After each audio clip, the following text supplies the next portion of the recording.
आणि या सत्कारासाठी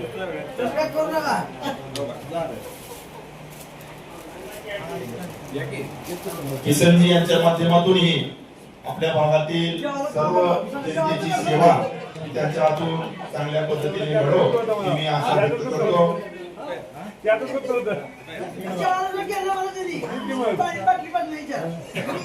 टाळ्या वाजवून त्यांना शुभेच्छा द्या।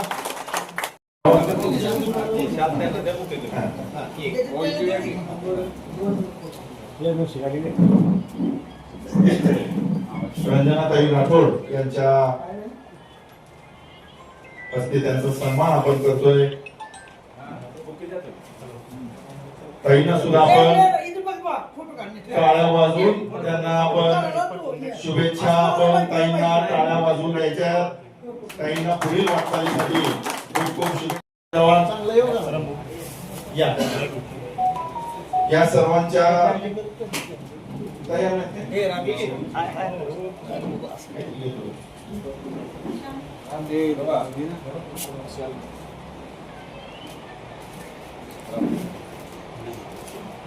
रोहिणीताई विवेकानंद मिलगिरी, आपण विवेकानंदजी मिलगिरी यांचं कार्य सर्वांना माहिती आहे ताई की विवेकानंदजी मिलगिरी यांचे असे सहकारी आहेत की भांडून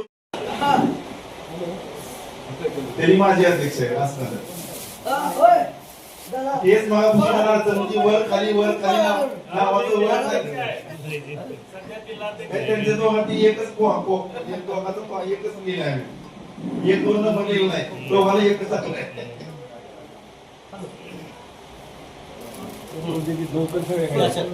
आपल्याला पुढील वाटचालीसाठी खूप खूप शुभेच्छा देतो।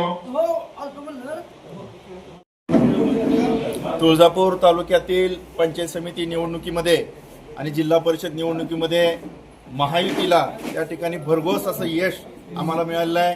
माननीय आमदार राणा जगजितसिंहजी पाटील साहेब असतील, सुजितसिंहजी ठाकूर साहेब असतील, त्या ठिकाणी आमचे सन्माननीय जिल्हाध्यक्ष दत्ताभाऊ कुलकर्णी असतील आणि सर्व त्या ठिकाणी अर्चनाताई पाटील असतील, मल्हारदादा असतील, या सर्वांच्या कुशल नेतृत्वामध्ये पंचायत समितीचे 18 पैकी आमचे महायुतीचे 13 उमेदवार जे की आपल्याला या ठिकाणी कॅमेरा फिरवा सगळेजण या ठिकाणी आपल्याला दिसतील आणि जिल्हा परिषदचे आमचे 6 तालुक्यातील 6 उमेदवार त्या ठिकाणी निवडून आले आणि आज भारतीय जनता पार्टी तुळजापूरच्या वतीनं आमच्या या संपर्क कार्यालयामध्ये आम्ही त्यांचा यथोचित असा सन्मान आणि सत्कार आयोजित केला होता। त्या सत्कार सोहळ्याला सर्वच्या सर्व आमचे निवडून आलेले आणि न निवडून आलेले सुद्धा या ठिकाणी सर्वजण उपस्थित आहेत। आम्ही सर्वांचा त्या ठिकाणी सन्मान हा आज केलेला आहे आणि 2-3 दिवसापासून खरं तर हा आमचा सत्कार सोहळा आयोजित करायचं काही सुट्ट्यामुळं याच्यामुळं राहून गेला।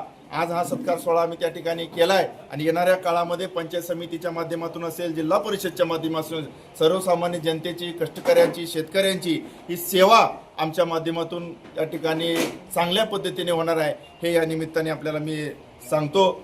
आणि या निवडणुकीमध्ये निश्चितप्रमाणे मी एक सांगणार आहे की जे आमचे उमेदवार त्या ठिकाणी निवडून आले नाहीत त्यांनी सुद्धा त्या ठिकाणी खचून जाता कामा नये। तुम्ही सुद्धा आमच्यासाठी पंचायत समिती सदस्यच आहे, तुम्ही आमच्यासाठी जिल्हा परिषद सदस्यच आहे। तुमच्या भागामध्ये जो काही विकास काम आहे हे त्या ठिकाणी आपण पराभूत झाला म्हणून ते थांबणार नाही आणि आपल्याला पराभूत करण्यासाठी जी काही त्या ठिकाणी कारणं असतील त्या कारणावर सुद्धा पक्ष नेतृत्वाकडून 100% कारवाई त्या ठिकाणी होईल आणि त्यांचा सुद्धा त्या ठिकाणी जे काही त्यांच्या हातून घडले त्यासाठी शिक्षा सुद्धा 100% त्या ठिकाणी होईल।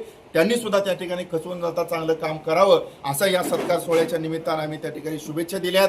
येणाऱ्या काळामध्ये आता पंचायत समितीचे सभापती असतील, उपसभापती असतील, जिल्हा परिषदचे अध्यक्ष असतील यांच्या निवडी त्या ठिकाणी होतील। आम्ही कार्यकर्ते म्हणून, सहकारी म्हणून त्यांना शुभेच्छा देण्यासाठी हा कार्यक्रम आयोजित केला होता आणि त्या कार्यक्रमाला आमचे 13चे 13 सदस्य पंचायत समितीचे आणि जिल्हा परिषद सदस्यांना आम्ही फोनवरून शुभेच्छा दिल्या। त्या कुठं आहेत ते आम्हाला माहिती नाही, परंतु आता हे सर्व सदस्य सुद्धा निवडून आल्यानंतर सहलीला न्या असं त्यांचं म्हणणं आहे। ते सुद्धा सहलीला कदाचित निवडून आल्यावर आणि आपल्या पंचायत समितीमध्ये त्यांचं निवड झाल्यानंतर ते जातील कदाचित, त्यामुळे त्यांनाही मी या ठिकाणी शुभेच्छा देतो। धन्यवाद। सभापती पद आधी सर्व जे पंचायत समिती जिल्हा परिषदचे सर्व सदस्य मान्य आमदार साहेब, दादा आणि जिल्हाध्यक्षांच्या नेतृत्वाखाली जे निवडून आलेत ही समविचाराचे आहेत, त्यामुळे सभापती ठरण्याचा अधिकार ही पार्टी, जिल्हा अध्यक्ष मान्य राणादादा, सदस्य आणि पदाधिकारी घेणार आहेत आणि एकमुखानंच होणार आहे। कारण पक्षाचं जी सत्ता आली आहे ही लोकांचं काम करण्यासाठी आलेली आहे। त्यामुळं सभापती कोणी महत्वाचं नाही. पक्षाचं काम, लोकांच्या अडीअडचणी सोडवण्यासाठी सभापती असेल, उपसभापती असेल, सर्व निवडी एकमताने होणार. मला अंदाजा एवढा विश्वास आहे, सर्वांना संधी देण्याचा अंदाजा 100% प्रयत्न करतात आणि दिलेला शब्द मान्य आमदार साहेब पाळतात. की म्हणजे तुळजापूर लक्षात येते तुमच्या की तुळजापुरात एकदा दादापाशी जी ठरलं ती 5 वर्ष ठरतंय. त्याच्यामुळे पंचायत समितीच्या सर्व सदस्यांना माहिती सुद्धा विनंती आहे, एकमतानं सगळ्यांनी एकमतानं ठरवायचं आणि 5 वर्ष ते पालन करायचं आणि लोकांच्या अडीअडचणीसाठी सोडण्यासाठी प्रयत्न करायचा. आणि जी लोक सोबत राहून जी वारंवार सोबत जातात आणि इलेक्शन आधी पळून जातात, अशा लोकांपासून पक्षाच्या सर्व पदाधिकाऱ्यांनी सावध राहावं एवढी सगळ्यांना विनंती करतो. धन्यवाद.